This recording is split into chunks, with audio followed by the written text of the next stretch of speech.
Hi everyone. ಈ ವಿಡಿಯೋದಲ್ಲಿ ನಾವು ಬಹಳ ಸುಂದರವಾಗಿರುವ ಒಂದು ಪೋಯಮ್ನ ಬಗ್ಗೆ ಸ್ಟಡಿ ಮಾಡ್ತಾ ಇದ್ದೇವೆ. ಅದು ಯಾವುದೂ ಅಲ್ಲ, ದ ಟ್ರೀಸ್ ಅಂತಕ್ಕಂತಹ ಪೋಯಮ್. ಈ ಪೋಯಮನ್ನು ಬರೆದಿರ್ತಕ್ಕಂಥವರು ಏಡ್ರಿಯನ್ ರಿಚ್ ಅವರು.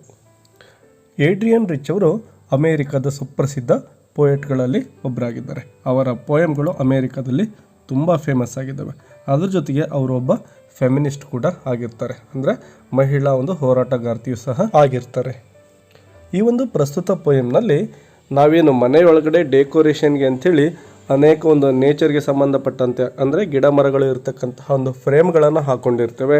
ಅದ್ರ ಜೊತೆಗೆ ಕೆಲವೊಂದು ಪ್ಲ್ಯಾಂಟ್ಸ್ಗಳನ್ನು ಬೆಳೆಸಿರ್ತೇವೆ ಮನೆಯೊಳಗಡೆ. ಇವುಗಳು ಯಾವ ರೀತಿ ಮನೆಯನ್ನು ಬಿಟ್ಟು ಹೊರಗಡೆ ಹೋಗಲಿಕ್ಕೆ ಪ್ರಯತ್ನ ಮಾಡ್ತಾ ಇದ್ವು ಒಂದು ದಿನ ಅಂತಕ್ಕಂಥದ್ದನ್ನು ನೋಡ್ತೇವೆ. ಒಂದು ಟ್ರಾಜಿಡಿ ಏನಪ್ಪ ಅಂದರೆ, ಹೊರಗಡೆ ಇರತಕ್ಕಂತಹ ಒಂದು ಬ್ಯೂಟಿಫುಲ್ ನೇಚರನ್ನು, ಅಂದರೆ ಗಿಡ ಮರಗಳನ್ನು ನಾವು ಇವತ್ತು ನಾಶ ಮಾಡ್ತಾ ಇದ್ದೇವೆ. ಬಟ್ ಮನೆಯೊಳಗಡೆ ಅವುಗಳ ಒಂದು ಫೋಟೋಗಳನ್ನು ಹಾಕ್ಕೊಂಡು, ಅಂದರೆ ತುಂಬ ಚೆನ್ನಾಗಿ ಕಾಣಿಸುತ್ತೆ ಅಂಥೇಳಿ ಆ ಫ್ರೇಮ್ಸ್ಗಳನ್ನು ಮನೆಯೊಳಗಡೆ ಬಳಸ್ತಿದ್ದೇವೆ. ಅದ್ರ ಜೊತೆಗೆ ಪಾಟ್ಗಳಲ್ಲಿ ಸಣ್ಣ ಸಣ್ಣ ಗಿಡಗಳನ್ನು ಬಳಸಿ ಮನೆಯೊಳಗಡೆ ಇಟ್ಕೊಂಡಿದ್ದೇವೆ. ಬಟ್ ರಿಯಾಲಿಟಿ ಏನಪ್ಪ ಅಂದರೆ, ಆ ಗಿಡ ಮರಗಳು ಮನೆಯೊಳಗಡೆ ಇರೋದಕ್ಕಿಂತ ಮನೆಯ ಹೊರಗಡೆ, ಅಂದರೆ ಒಂದು ಫಾರೆಸ್ಟಲ್ಲಿದ್ರೇ ಚೆಂದ. ಫಾರೆಸ್ಟ್ ಇದ್ದರೆ ಇಡೀ ಜಗತ್ತಿಗೆ ಉಪಯೋಗ ಆಗುತ್ತೆ. ಕೇವಲ ಅವುಗಳ ಚಿತ್ರಗಳು ನಮಗೆ ಯಾವುದೇ ರೀತಿಯ ಸಹಾಯವನ್ನು ಮಾಡೋದಿಲ್ಲ. ಆದರೆ ಅನೇಕ ಕಾರಣಗಳಿಂದ ಇವತ್ತು ಫಾರೆಸ್ಟನ್ನು ನಾವು ಡಿಕ್ರೀಸ್ ಮಾಡ್ತಾ ಹೋಗ್ತಾ ಇದ್ದೇವೆ. ಸೊ ಇವುಗಳಿಂದ ಬೇಸರಗೊಂಡಿರ್ತಕ್ಕಂತಹ ಆ ಮನೆಯೊಳಗಡೆ ಇರತಕ್ಕಂತಹ ಒಂದು ಫ್ರೇಮ್ಗಳು, ಪ್ಲ್ಯಾಂಟ್ಸ್ಗಳು ಯಾವ ರೀತಿ ಹೊರಗಡೆ ಹೋಗ್ತಾ ಇದ್ದಾವೆ ಅಂತಕ್ಕಂಥದ್ದೇ ಈ ಒಂದು ಪ್ರಸ್ತುತ ಪೋಯಮ್ ಆಗಿದೆ. ಬನ್ನಿ ಈ ಒಂದು ಪೋಯಮನ್ನು ಸ್ಟಾಂಜಾ ವೈಸ್ ಡಿಸ್ಕಷನ್ ಮಾಡೋಣ. First stanza of the poem. The trees inside are moving out into the forest. The forest that was empty all these days, where no bird could sit, no insect hide, no sun bury its feet in shadow. The forest that was empty all these nights will be full of trees by morning.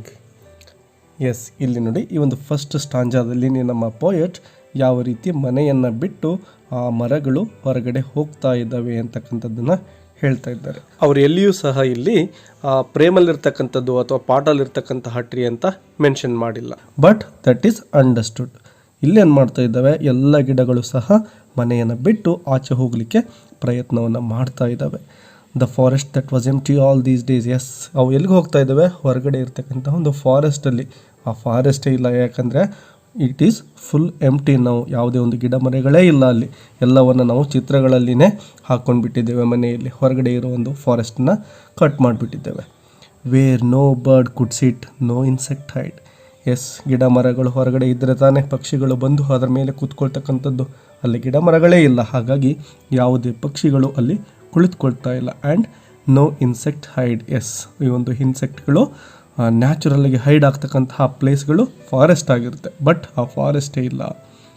No sun bury its feet in shadow. Yes, ಸೂರ್ಯನ ಕಿರಣಗಳು ಏನು ನೆಲವನ್ನು ತಲುಪೋದಕ್ಕಿಂತ ಮೊದಲೇ ಈ ಗಿಡ ಮರಗಳು ಇದ್ವು ಅಂದರೆ ಅದರ ನೆರಳು ಬೀಳ್ತಾ ಇತ್ತು. ಅಂದರೆ ಆ ಕಿರಣಗಳು ತಲುಪಲಿಕ್ಕೆ ಎಲೆಗಳು ಅಡ್ಡಿಪಡಿಸಿ ಅಲ್ಲೊಂದು ಶಾಡೋ ಉಂಟಾಗೋದು. ಆದರೆ ಈಗ ಆ ಒಂದು ಗಿಡ ಮರಗಳೇ ಇಲ್ಲ, ಸೊ ಶಾಡೋನು ಕೂಡ ಇಲ್ಲ. ಹೀಗೆ ಎಷ್ಟೋ ದಿನಗಳಿಂದ ಎಂಟಿ ಆಗಿರ್ತಕ್ಕಂತಹ ಈ ಒಂದು ಔಟ್ಸೈಡ್ ವರ್ಲ್ಡ್ ಫಾರೆಸ್ಟ್ ಏನಿದೆ, it will be full of trees by morning. ಬೆಳಗಾಗುವಷ್ಟರಲ್ಲಿ ಎಲ್ಲ ಕಡೆ ಮರಗಳು ಇರ್ತವೆ. ಯಾಕೆಂದರೆ ಈಗ ಮನೆಯೊಳಗಡೆ ಇರೋ ಫಾರೆಸ್ಟ್ ಅಂದರೆ ಟ್ರೀಗಳು ಹೊರಗಡೆ ಹೋಗಿ ಮತ್ತೆ ಹೊರಗಡೆ ಒಂದು ಫಾರೆಸ್ಟ್ ನಿರ್ಮಾಣ ಆಗುತ್ತೆ ಅಂತಕ್ಕಂತಹ ಒಂದು ಹೋಪ್ಫುಲ್ ಲೈನ್ಸನ್ನು ಇಲ್ಲಿ ಪೋಯೆಟ್ ಹೇಳ್ತಾ ಇದ್ದಾರೆ. Second ಸ್ಟಾಂಜಾ of the poem. All night the roots work to disengage themselves from the cracks in the veranda floor. The leaves strain toward the glass, small twigs stiff with exertion, long cramped boughs shuffling under the roof, like newly discharged patients, half-dazed, moving to the clinic doors.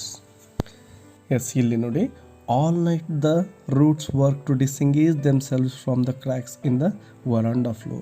S, ಈಗ ಒಂದು verandah ಫ್ಲೋರ್ನ ಒಂದು ಕ್ರ್ಯಾಕ್ಸ್ಗಳಲ್ಲಿ ಏನು ಬೇರು ಬಿಟ್ಟಿದ್ದಾವೋ ಅವುಗಳೆಲ್ಲ ಸಹ ಅಲ್ಲಿಂದ ಮುಕ್ತವಾಗಲಿಕ್ಕೆ, ಅಂದರೆ ಬಿಡಿಸ್ಕೊಳ್ಳಿಕ್ಕೆ ಇಡೀ ಸಂಪೂರ್ಣ ರಾತ್ರಿ ವರ್ಕ್ ಮಾಡ್ತಾ ಇದ್ದಾವೆ. ಅದರ ಜೊತೆಗೆ ಆ ಒಂದು ಟ್ರೀಗಳ ಎಲೆಗಳೇನಿದ್ದಾವೆ ಲೀವ್ಸ್ ಅವು ಏನು ಮಾಡ್ತಾ ಇದ್ದಾವೆ ನೋಡಿ, ಸ್ಟ್ರೇನ್ ಟುವರ್ಡ್ ದ ಗ್ಲಾಸ್, ಆ ಗ್ಲಾಸ್ ಕಡೆ ಫೋರ್ಸ್ ಆಗಿ ನುಗ್ತಾ ಇದ್ದಾವೆ, ಅಂದರೆ ಹೋಗಿ ಹೋಗಿ ಬಡಿತಾ ಇದ್ದಾವೆ. ಯಾಕೆ? ಆ ಒಂದು ಗ್ಲಾಸ್ಗಳನ್ನು ಒಡೆಯಬೇಕು, ಬ್ರೇಕ್ ಮಾಡಿ ಆ ಕಡೆ ಹೋಗಬೇಕು ಅನ್ನೋ ಒಂದು ಉದ್ದೇಶದಿಂದ. ಸ್ಮಾಲ್ ಟ್ವಿಗ್ಸ್ ಸ್ಟಿಫ್ ವಿತ್ ಎಕ್ಸರ್ಷನ್, ಅದೇ ರೀತಿ ಸಣ್ಣ ಸಣ್ಣ ರೆಂಬೆ ಕೊಂಬೆಗಳೇನಿದಾವೋ ಅವುಗಳು ಸಹ ತುಂಬ ಗಟ್ಟಿಯಾಗಿದ್ದಾವೆ, ಅವುಗಳಿಗೂ ಸಹ ಹೊರಗಡೆ ಹೋಗಲಿಕ್ಕೆ ಒಂದು ಪ್ರಯತ್ನವನ್ನು ಮಾಡ್ತಕ್ಕಂತಹ ಇಚ್ಛೆ ಇದೆ. Long cramped boughs shuffling under the roof. Yes, ಮನೆಯೊಳಗಡೆ ಬೆಳೆದಿರ್ತಕ್ಕಂತಹ ಆ ಒಂದು ಟ್ರೀಗಳ ಬೌಸ್ಗಳ ಮೇಲೆ ಹೋಗಲಿಕ್ಕೆ ಆಗೋದಿಲ್ಲ, ಯಾಕಂದರೆ ರೂಫ್ ಅಡ್ಡಲಾಗಿ ಇರುತ್ತೆ. ಸೊ ಅಲ್ಲಿ ಎಷ್ಟೋ ಆ ಒಂದು ರೆಂಬೆಗಳು ಏನು ಮಾಡ್ತಾ ಇದ್ದಾವೆ, ಶಫಲಿಂಗ್, ಆ ಕಡೆ ಈ ಕಡೆ ಹೊಯ್ದಾಡ್ತಾ ಇದ್ದಾವೆ.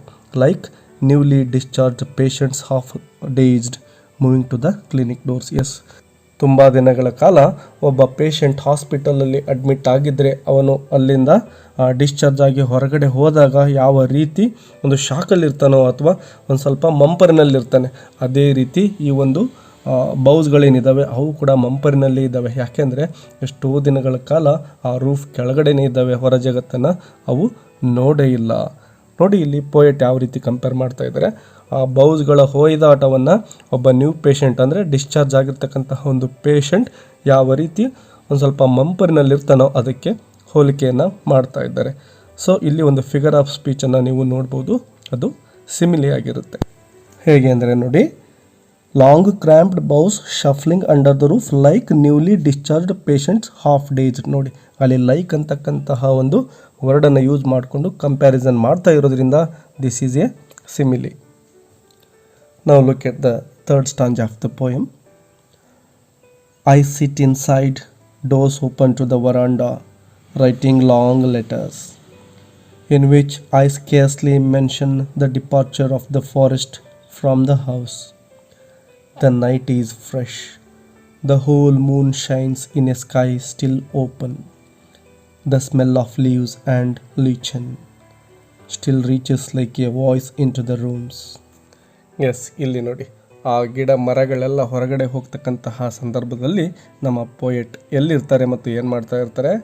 I sit inside, doors open to the veranda, writing long letters.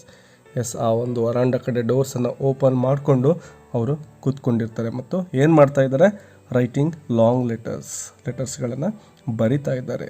In which I scarcely mention the departure of the forest from the house. Yes, ಆ ಲೆಟರ್ ಒಳಗಡೆ ಯಾವ ವಿಷಯಗಳನ್ನು ಬರಿತಾ ಇದ್ದಾರೆ, ಅವರು ಬರಿತಾ ಇರ್ತಕ್ಕಂಥದ್ದು ಅವನ ಫಾರೆಸ್ಟ್ ಯಾವ ರೀತಿ ಮನೆಯನ್ನು ಬಿಟ್ಟು ಆ ಕಡೆ ಡಿಪಾರ್ಚರ್ ಮೀನ್ಸ್ ಮನೆಯನ್ನು ಬಿಟ್ಟು ಆಚೆ ಹೋಗೋದು ಅಂಥೇಳಿ ನಾವು ಇಲ್ಲಿ ಅರ್ಥ ಮಾಡ್ಕೋಬೋದು.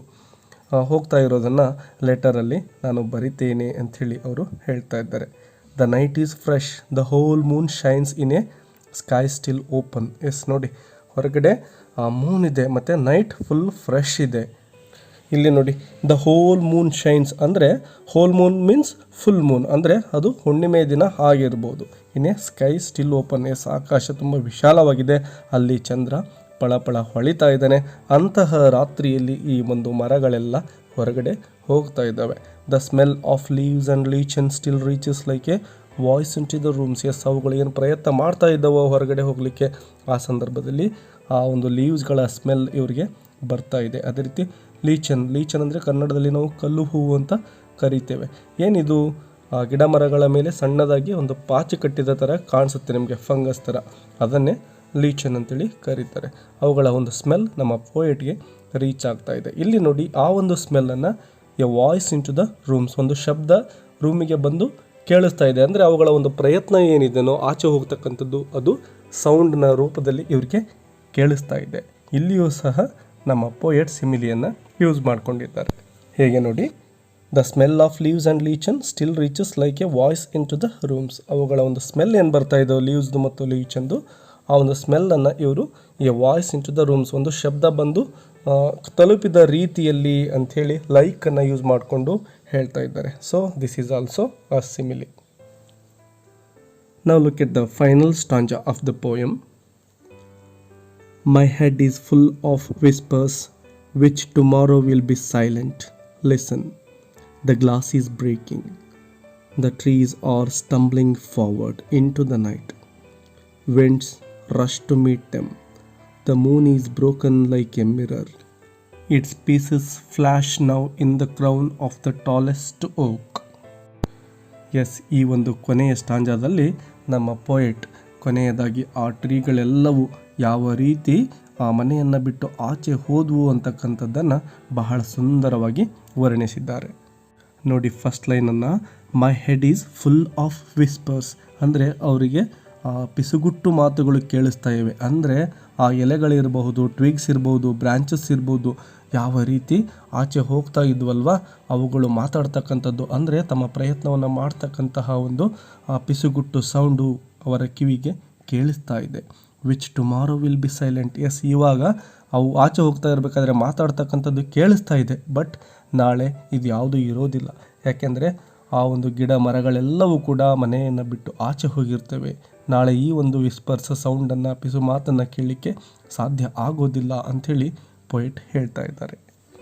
ಹೀಗೆ ನಮ್ಮ ಪೊಯೆಟ್ ಹೇಳ್ತಾ ಇರ್ತಕ್ಕಂತಹ ಒಂದು ಸಂದರ್ಭದಲ್ಲಿಯೇ listen the glass is breaking. ನೋಡಿ ಕೇಳಿಸ್ಕೊಳ್ಳಿ, ಇಲ್ಲಿ ಗ್ಲಾಸ್ ಏನಾಗ್ತಾ ಇದೆ, ಬ್ರೇಕ್ ಆಗ್ತಾ ಇದೆ, ಗ್ಲಾಸ್ಗಳು ಒಡೆದು ಹೋಗ್ತಾ ಇದ್ದಾವೆ. The trees are stumbling forward into the night. Yes, ಆ ಎಲ್ಲ ಟ್ರೀಗಳು ಹೊರಗಡೆ ನುಗ್ಗುತ್ತಾ ಇದ್ದಾವೆ. ಯಾಕೆ ನುಗ್ಗುತ್ತಾ ಇದ್ದಾವೆ?